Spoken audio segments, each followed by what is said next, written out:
Hi, this is Zena Krogadal. Thank you for joining us today on American Dreammakers. I have a special guest today and I can't wait to introduce him. But first, let me play my intro video. Here we go.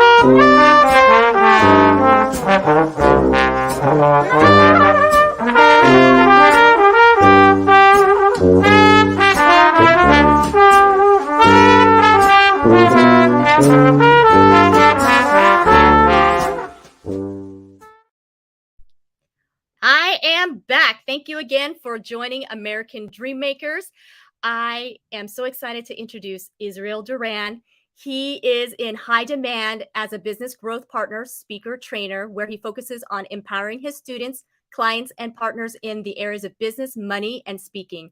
As an inspirational speaker, Israel has empowered thousands of purpose driven entrepreneurs all over the world. His vision is to help purpose driven leaders leverage their expertise and knowledge to create and scale profitable businesses that impact individuals, businesses, and the world. And so here I am going to bring on Israel. Hi, Israel. How are Hey, you Zeta, today? I am doing very well. It's great to be with you guys. Thank you so much for taking time out of your busy schedule to be on the American Dreammakers. We are so excited for you to share all about yourself. So let's get started. Tell us about yourself and why you do what you do. Give us some background and how Yeah. you came into your business and all that.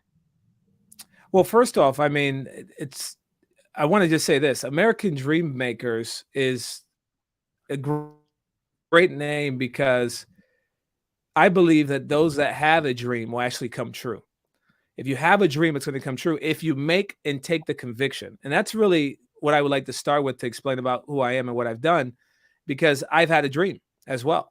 And growing up, I always knew I was alive for a purpose.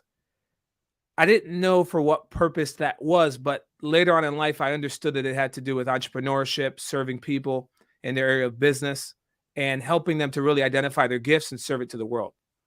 And, anytime people ask me that question, like, tell me about yourself, I like to share my history because it creates a level playing field. Because sometimes people talk to people that have been successful or have done things, and it feels like maybe they're unreachable or untouchable.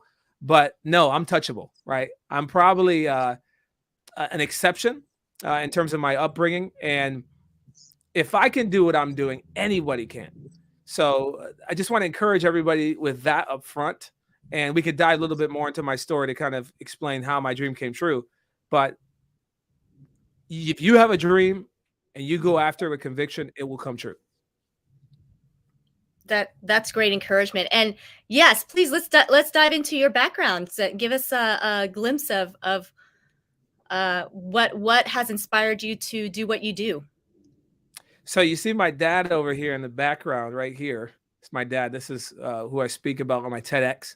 And my father actually passed away at 29 years old of a massive heart attack. So growing up, I was only about 3 months. I never got an opportunity to know my dad. But in life, I discovered that it was actually a blessing for me because it put me in a position where I didn't have identity. I didn't know who I was and I wasn't clear on my purpose. But growing up, I had an experience that happened to me at the age of 7 where I actually drowned in a pool in a place called Monte Cristi, Dominican Republic.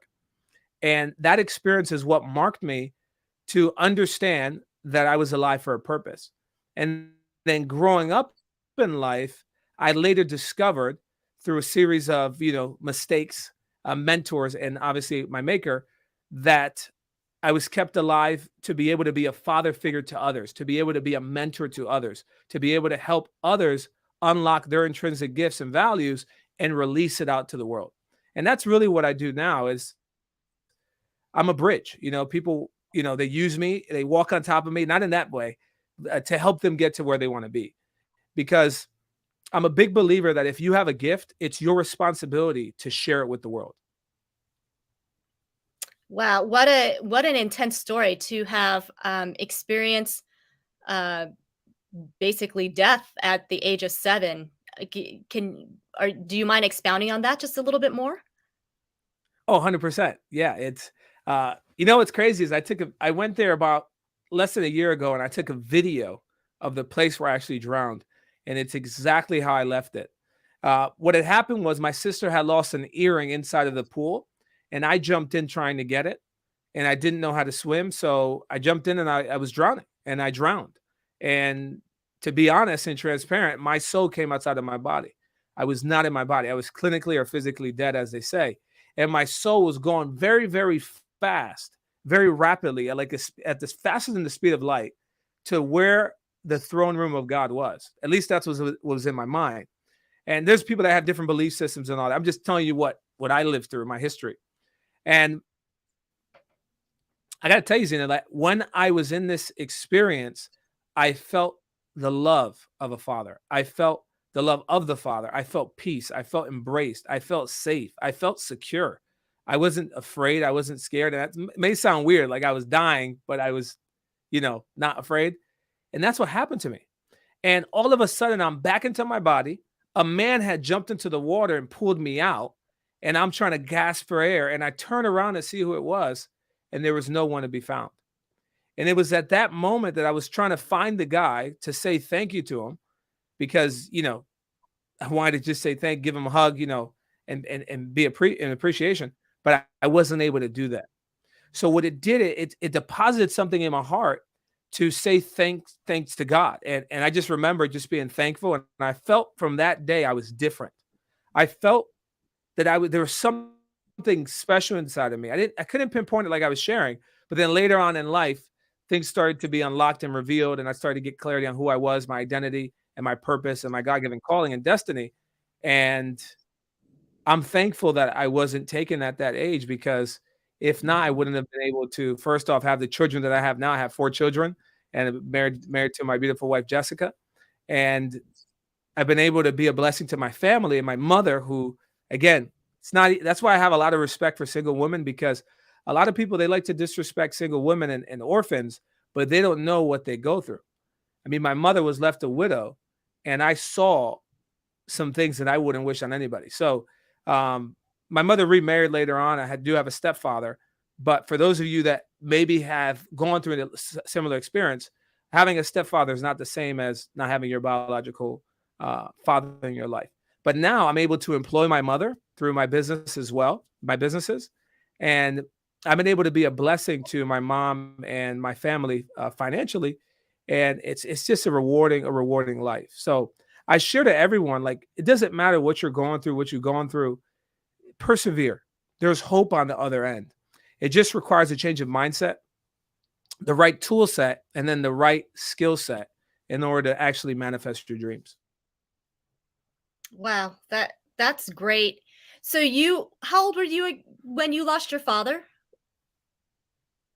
I was about 3 months.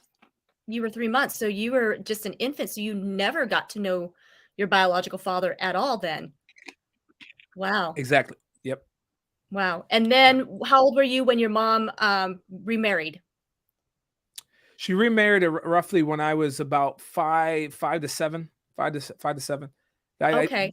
I want to say 5 to 7 because it's one of those ages. But here's the beautiful thing, or here's the beautiful thing now, but it wasn't then, is that I didn't accept my stepfather as my father until I was about 20 years old. See, that's the thing. And this is me being transparent, I never actually accepted him as my dad, because inside of my heart, all I wanted was to sit down with my biological father, and I butt heads a lot with my stepfather when I was growing up. I had a problem with men's authority, and I'm thankful for it because it's given me a unique insight on how I can relate to others that maybe are still going through the same thing. Like, for example, we also volunteer into the prison systems. And, a lot of the men in the prison systems that we've mentored or helped, typically they're in their 40s, 50s, 60s, 70s. Some of them are even, in there for 100 years, 500 years. They're never going to get out. But I have had a privilege of being able to be like a father to them. Even I'm talking about people that are in their 50s, 60s, 70s, and being able to be used as someone to like bring healing. And I would not be in that position of doing that effectively if I didn't go through what I went through as a young boy. So everything happens for you in life.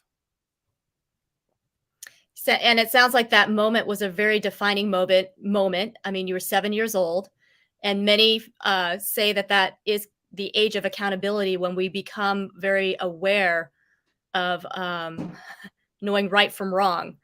And so that is so interesting that that God had allowed this experience in your life at that particular age, in that moment. uh, and so it sounds like it just really shaped you. And as you grew up, at what point did you know that you really had a purpose and a message for others? I love the question. It was when I got into a car accident that really turned the light bulb on for me. I got into this car accident. My second daughter, Annabelle, was born 4 days prior. And this is a freak accident. It was either I was going to be dead, paralyzed, or injured, right?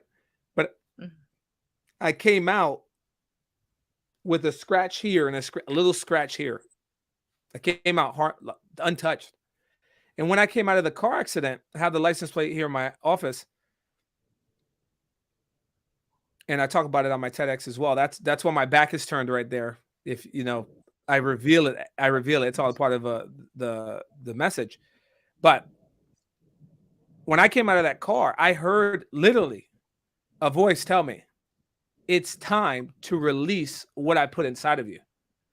So, literally, within 2 days from that car accident, I started my third business. Now I have multiple businesses, many with different partners. And I launched my first book in 2 languages within 3 weeks, a book that was supposed to be released a year and a half later.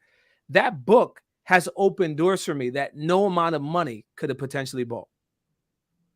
And this is why I tell people that your gift will make room for you and bring you before great men, but you got to get out of your own way. So that car accident was actually the catalyst that got me to finally let go of all the fear, all the things that set us back from actually going out there. And you know, the Bible says the wicked fleeth when no one pursueth, but the righteous are as bold as a lion. And that car accident kind of got me out of my comfort zone.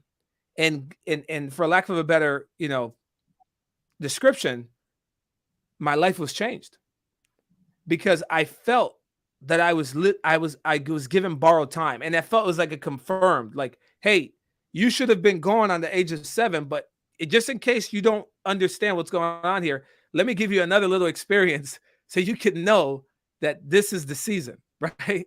And that's the way I took it.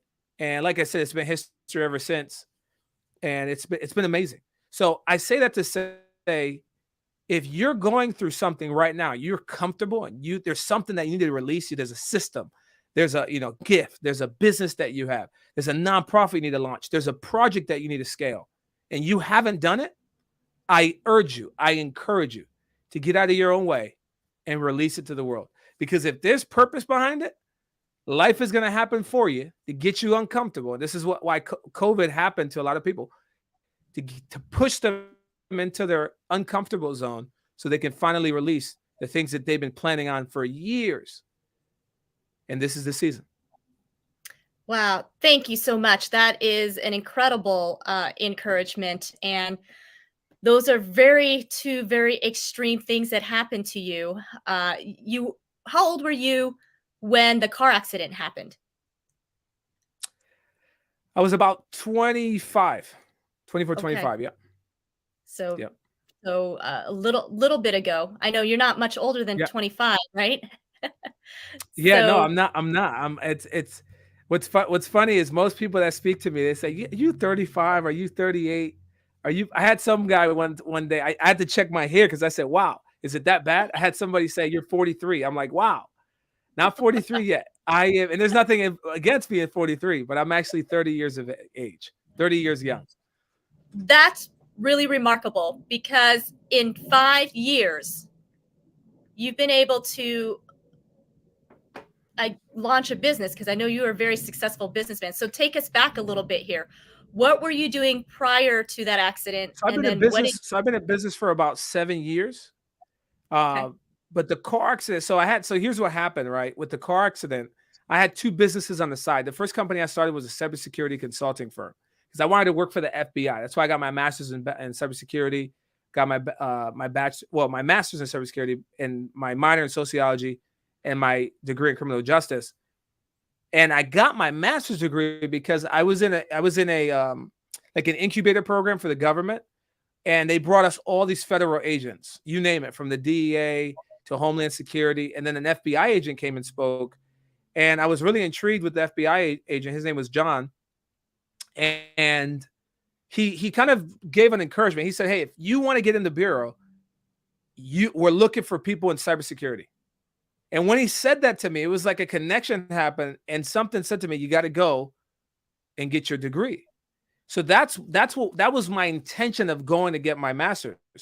I was going to go to the FBI. So when I came out, I got married, all of this, I had children. So then I didn't want to go to the FBI anymore because I didn't want to go to the government because they send you anywhere they want. So I went to the private sector.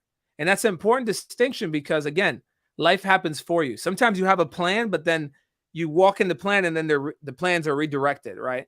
So I had that business. I also had another business, a real estate company, still have it, and real estate investment, stuff like that.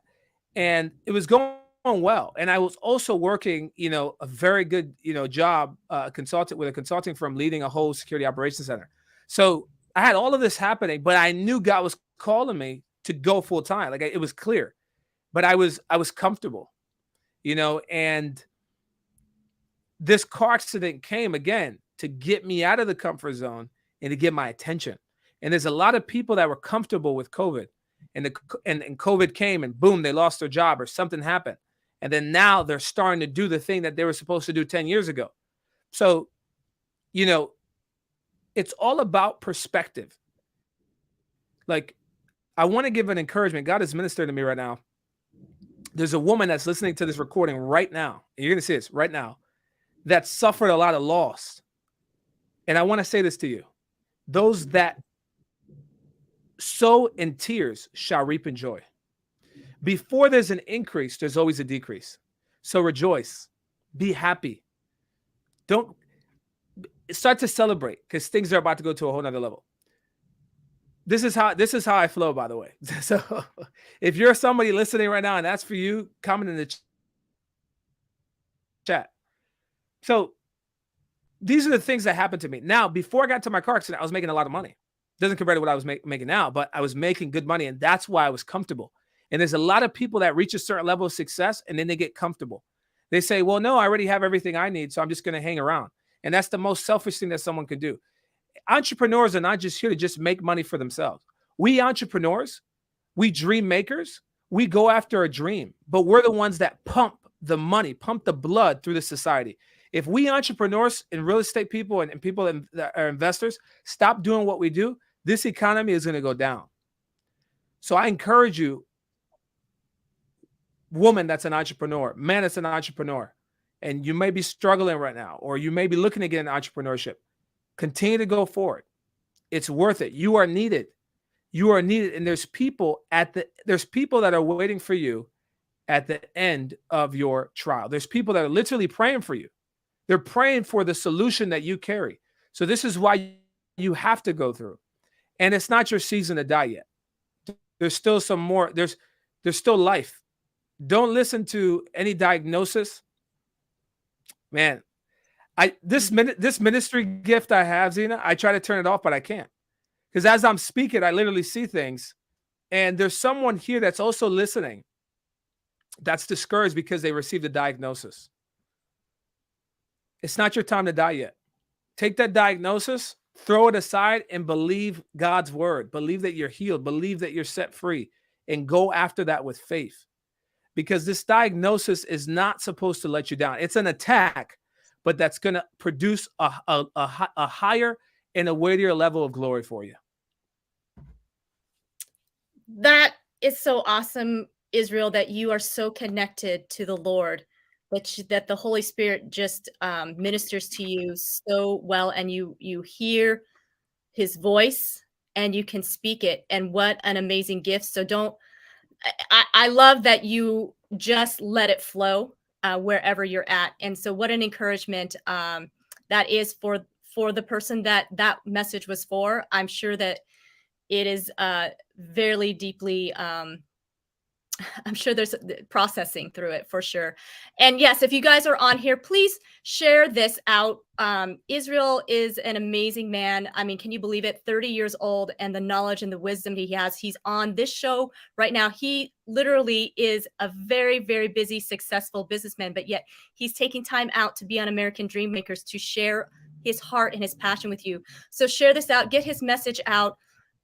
There's somebody else that may not even be watching this live that it may minister to as well and may be life-changing. So please, because God really does work in ways that we don't understand. Israel, I really love the passion that you have. And so that car accident was the trajectory to change things up and put things on super speed. You Yes. have a sense of urgency because you wrote several books in a short amount of time. It was all inside of you. You just never put it out there until that moment, right? So Yes. as you're going along, tell us a little bit about what you're doing now. So you were in cybersecurity. What is your business at right now? Yeah, so I have a few businesses now, but my main focus, what I'm known for, people call me the impact architect. And what we do is we sit down with visionaries and we help them build, launch, and scale their businesses primarily online. And, when it comes to delivering your gift to the world or whatever your product or service is, there's typically 3 steps that you have to take. And that first step is a discovery phase. So we have a phrase that we say, we help visionaries discover, design, and deliver their gifted solutions to the world. Amazing.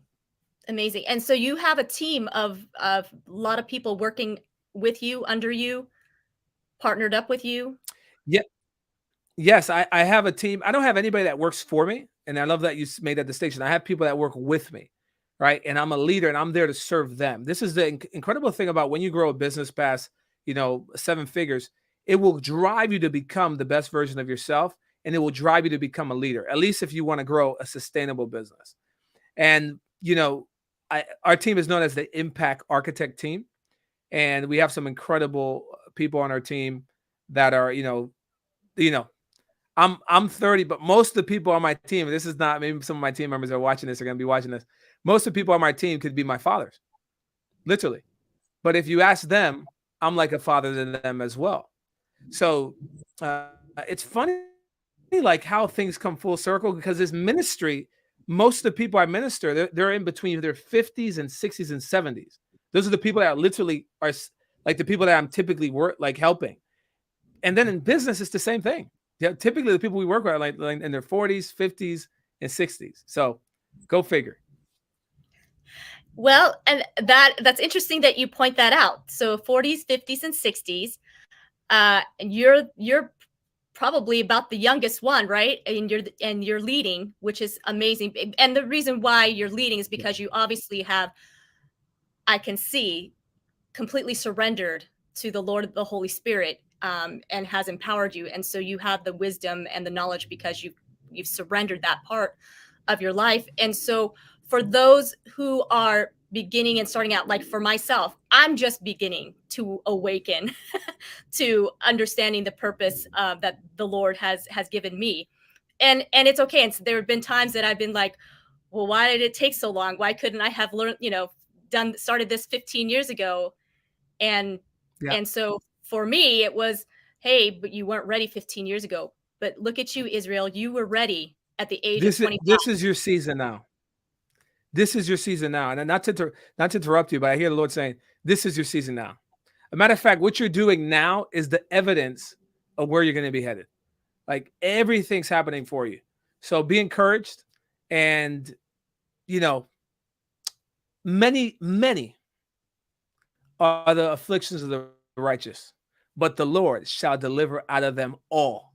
And that's the word for you. You shall be delivered from everything, you and your family. So be encouraged and go forward. Go forward. Amen. So I Amen. want to give you that word because I see it in the spirit, and I just want to confirm what you already been praying. Thank you. I appreciate that so much. That's awesome. So awesome. So now that I got to pull myself together and keep going here, That's a very, very, very emotional confirmation, and I really appreciate that so much. So as you're moving in your business, you have a very successful business. You're surrounded by some fantastic people. It sounds like you have to have grown the business 7 figures. Tell me, how important is connecting to people in the successes of that? It's everything. I was speaking on another podcast yesterday. It's called the Self-Employed Podcast with Jeffrey Shull, and me and him were talking about the same principle of like, typically when a business gets to $250,000 a year, that's typically where the issues start to occur, which is essentially 20 to 30 grand month to month. There's a switch that needs to happen, and because the things that got you there are not the things that are going to get you past the 500,000, the 3/4, the 7 figures, the 2 million, 3. In each stage of growth, there's a part of you that needs to, for a lack of a better word, be left behind. And to be blunt, needs to die, right? And this is the challenge with entrepreneurs, because typically people that are self-employed, they go after their business, they're coming with the mindset of typically an educated mindset in terms of college, or they were an employee their whole life. So that's the mindset that they have. So when they go into business and they start to see they're making 10, 20 grand, 30 grand, when they get to that point where now, okay, my time is being sucked, I can't fulfill everything. Now there's some growth that's needed as a leader inside of that person, and clarity to be able to bring on the people that they need to train them and delegate. And there's nothing else that will help you grow, like you're saying, than connecting with people and allowing people to actually serve you and wash your feet, for a lack of a better phrase, for those of you that know the analogy in the Bible. So this is the challenge, because unless you surrender and you're open to grow, you either stay stagnant or you get frustrated. You have one experience, one bad experience with somebody else, you throw in the towel, and then now there's some delay. But it doesn't have to be that way. I'm reminded of Jeff Bezos. A lot of people don't know this story, but Amazon should have gone bankrupt many times. And also Elon Musk with his rocket business. But they have a conviction, and that's the number one key that I would say to succeed as an entrepreneur, is being able to be open to connect with others with a conviction, and like having the heart to also letting people serve you, because this is going to be for someone. And by the way, what I was said earlier, that's definitely for somebody as well that's going to watch the recording. So just so you could be confirmed. The most hypocritical thing a coach can do, let's say you're a coach, is not have a coach yourself. The most hypocritical thing a pastor can do is not have a pastor themselves or an apostle themselves. The most hypocritical thing a doctor can do is not have a doctor themselves. Why? Because you're attempting to sell something that you have not become yet, because you don't receive help from somebody else. So most people think receiving help from somebody else will actually limit them, but actually it's going to empower them, and it's actually going to help them to do more of what they're doing.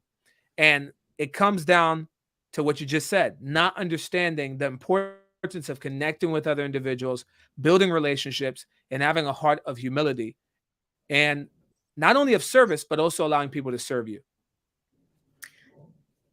I love that you bring up that letting other people wash your feet, because many Christians, we know we are to serve others and we're to put others first. But we have a really hard time letting other people wash our own feet. So can you give us some tidbits on how we can overcome that aspect? I mean, how do we sit down long enough not serving to allow somebody else to wash our feet, so that we can also be elevated, but yet that person is elevated at the same time? I feel like it's a synergistic thing. 100%. I love your questions, and I love your heart, because I can tell that you value the things of God, and you value the spiritual things, and the things that are spiritual are being open to you at another level for you and your family. And there's going to be a higher level. And I'm just going to say something to you that only you and your husband will understand. This is for you. This is a parable. But there's going to be dimensions in the spirit that are going to be open to you that are going to allow you to see things before they even happen. And people are going to be like, well, how do you know that? It's because God's going to give you that discernment because of your heart and your openness. And there's going to be a double portion for you. So the way I'm going to answer that question, because you're on here, is I'm going to give you a gem, a secret that I don't share with everybody, but I'm going to gift it to you, and everybody else that's on here is going to be able to be blessed by it if they choose to listen. So a great example is Peter, right? I always tell people this. The number one P that will keep you from determining or unlocking your purpose is pride. Pride is the number one enemy that will limit you from reaching and ultimately accomplishing your destiny. So a tip or a tad bit that I can help someone else to let go of that would be this. Peter was sitting down, and Jesus, the Messiah, said to him, Peter, I have to wash your feet. This is in the book of in the Gospels. And then Peter said to Jesus, he said, absolutely not. I'm paraphrasing. You're not going to wash my feet. It's not going to happen. I got to wash your feet. And these words are what I say to you. This is what Jesus said to Peter. He said, Peter, if you don't let me wash your feet, you have no part in me. You have no place in me. Now, that word part and place is the word that's connected to impartation. In other words, what is impartation? Impartation is to become one with something. In other words, the Son of God, God in the flesh, was saying to a human being, his creation, that if you let me wash your feet here, I'm going to become one with you. We're going to be one. Peter understood the revelation, and he said, wash my feet, my hands, and my head, implying that he understood what Jesus said to him, and he humbled himself.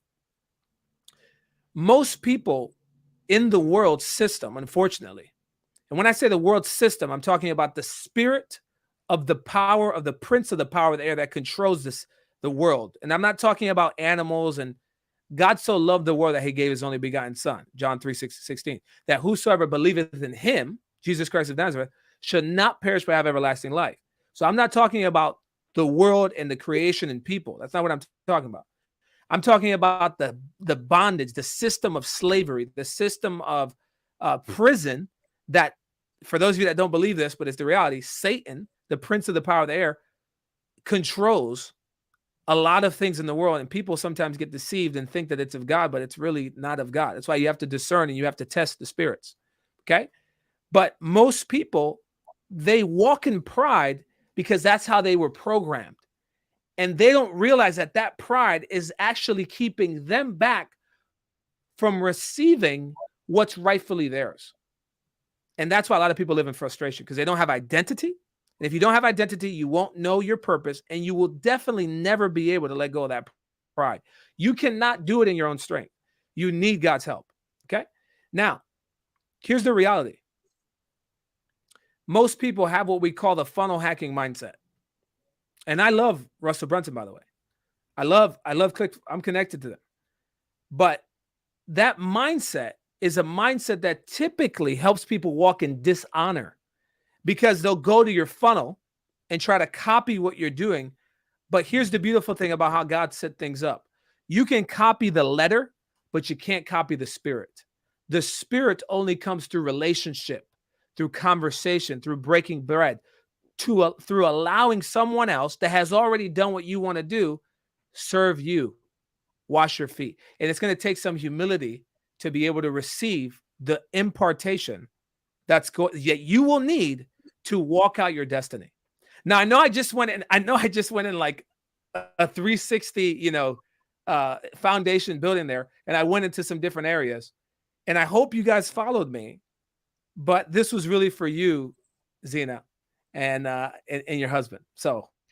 Oh, I appreciate that so much. Hi, Jose. Thank you for being on here, Jose.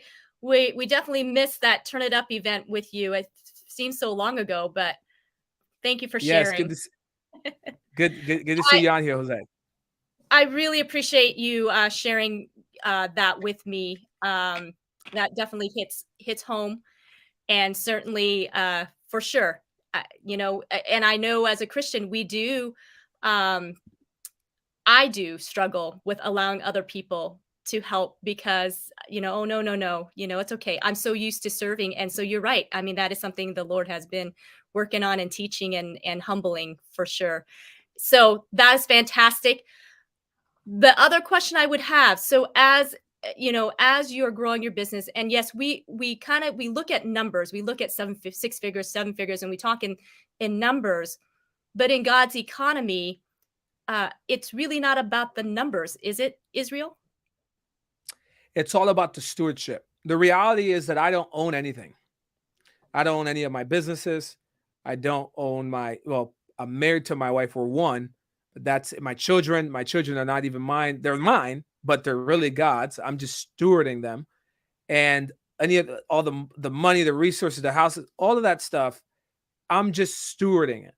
I'm a manager. The word steward is the word that's connected to back in the day when people had a lot of resources, they would bring on an almer or a steward to help manage the resources of that person or that family.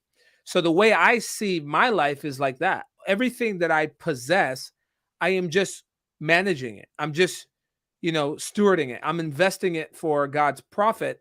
And one day I'm going to hand it off to my children's children, and other people that God has prepared for. So I'm very clear, in terms of what like my assignment. But a lot of people they struggle with that. They think that they're going to take things with them when they leave. You're not taking anything with you when you leave, nothing at all. So it's very important to have a succession plan, right? Joshua in the Bible is a very powerful man. There's a scripture that says when Joshua was speaking, for those of you that know the story or the history, Joshua said these words, "As for me and my house, we will serve the Lord," which is great. We all say it, we all declare it. But the mistake that Joshua made is that he didn't bring a successor. He didn't prepare anybody else after him. Moses made sure that he had a successor, which was Joshua, but Joshua didn't have a successor. So there's a lot of people living today with that mindset of Joshua, which is a great mindset. As for me and my house, we will serve the Lord, but we will also train others to continue. And it might not even be in ministry. It might be in your business. It might be in, resources and assets that you have produced. Like, it's important to build those assets and leave an inheritance for your children's children. But it's also important to train your children and to train the people that are going to, essentially be there after you, so they can steward and they can also manage it. Because there's a great error that happens. And this is why people that think that you don't need God, you're not going to get the last laugh. Just the reality. Like, those that mock God, I feel sorry for them because they really don't understand. The Bible says the fear of the Lord is the beginning of knowledge and wisdom. And there's a lot of people that have been storing up a lot. They've been storing up a lot, and just for them. But they don't see what's going to happen in the future generations. And God's looking at it and he's like, if they only knew. If they only knew that the next generation is going to waste what took them 20 years to build, they're going to waste it in 2 days. If they only knew. If you knew that the stuff that you're working so hard for right now, 20, 30, 50 years, 10 years, building up, that when you leave this earth, someone's going to destroy it in 2 days, would you work as hard for building up your assets? I would think that you wouldn't. You would really focus on hearing what heaven is saying to make sure that you stay in your assignment so you can leave an inheritance for your children's children. You can do the things, build your assets, buy back your time, which is extremely important. So you got to redeem the time. But for you to be in a position where your life's work is not in vain. And hear me when I'm saying this. I'm not here to accuse anybody or condemn you. I'm just bringing this up to you because how sad would it be that you spend the last 50, 20 years of your life building something up, and then you pass it out to the future generation that just wasted it. And this is what happens. It happens more than often. So take heed to what I'm sharing with you today and take it as something that can help you, because it's not all about just you. God is a multi-generational God. He looks at things from beyond. If I can go deeper, because I don't share this typically because not everybody is worthy to hear this. Okay. but because of using, I'm going to release this here to this audience. When I died at the age of 7, that wasn't a man that jumped in and saved me. That was a man disguised as an angel, or an angel disguised as a man. No man is going to jump in and save a 7-year-old boy and disappear. That doesn't happen.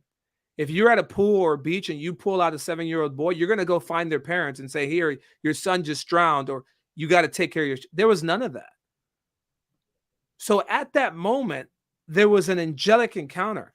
And that same angel that saved me at the age of 7, that was sent by God, that same angel was there when I got into my car accident. And that same angel goes with me everywhere I go. Now, here's the thing. Multiple angels, by the way. I've had many angelic encounters. I share this because there's people under the sound of my voice that are going to allow heaven to speak to them. And they're going to align their life to heaven. And when I say heaven, I'm talking about the government of heaven. Jesus didn't come with religion. This is where people get things confused. He came with the kingdom of God. He came with a government. He's a king. He's the King of Kings.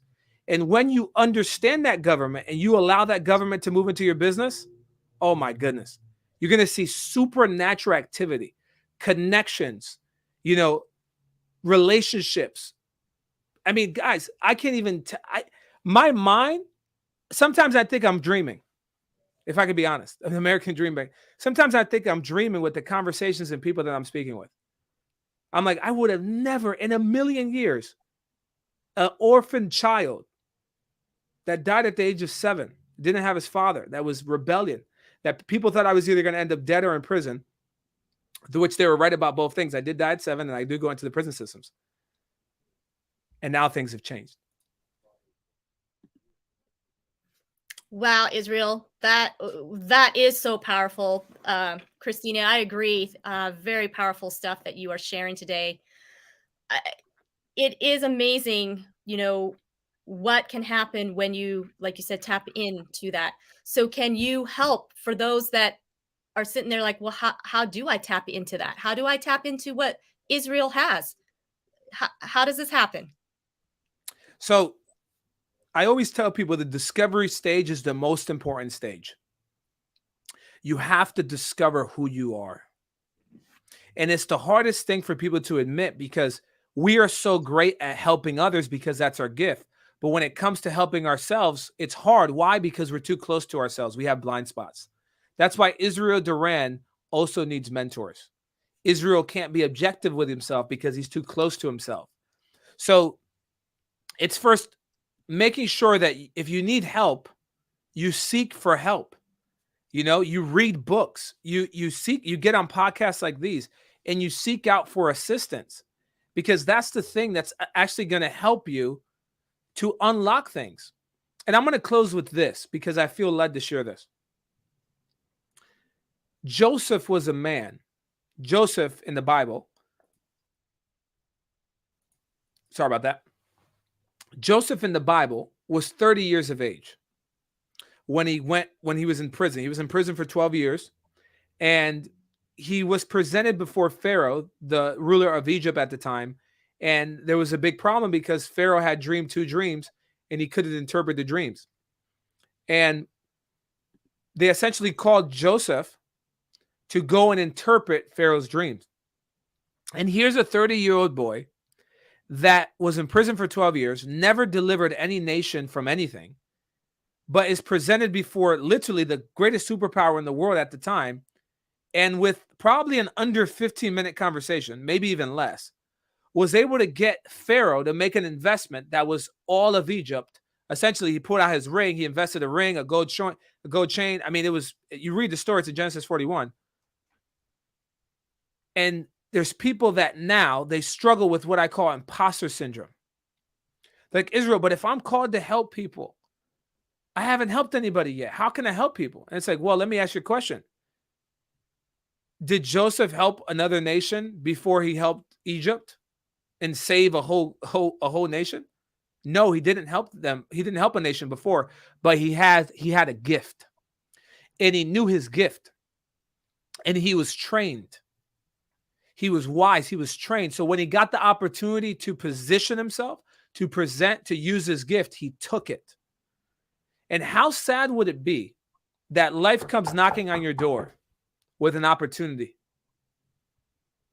Change your generation, break any generational curse, and change the financial future of your family. And you weren't prepared. How sad would that be? So get prepared. Yes, that would be very sad. I definitely, when I get to heaven, I want to hear good, well done, good and faithful servant, not what happened. Had all these opportunities and you didn't take it. You guys, Israel Duran is an amazing guy, and you can hear he has just such a strong, pure heart for the Lord, and he's building businesses and helping you to live with excellence for the Lord. And it isn't about money, it is about serving people. His heart is about serving people. So if you want to know more about Israel and you want to partner up with Israel, or have him coach you, or whatever it is that you're needing, israelduran.com. I put it in the chat. Please be sure you definitely get a hold of him. We appreciate his time so much. Thank you, Israel, for joining us today. And I hope to have you back again another time, Israel. So thank you again for taking time out and really sharing your heart and sharing pieces of what the Lord has given on you today. So yes, thank you for having me. It's been a blessing. All right. We will chat later, and I'll just say goodbye for now. You guys, thank you so much for joining me here on American Dreammakers. What a powerful message Israel shared. So please absolutely share. If you've got questions, reach out to him. He's fantastic. So join us tomorrow on American Dreammakers. I got a special guest tomorrow. So see you tomorrow at 11 a.m. Pacific Standard Time. For now, goodbye.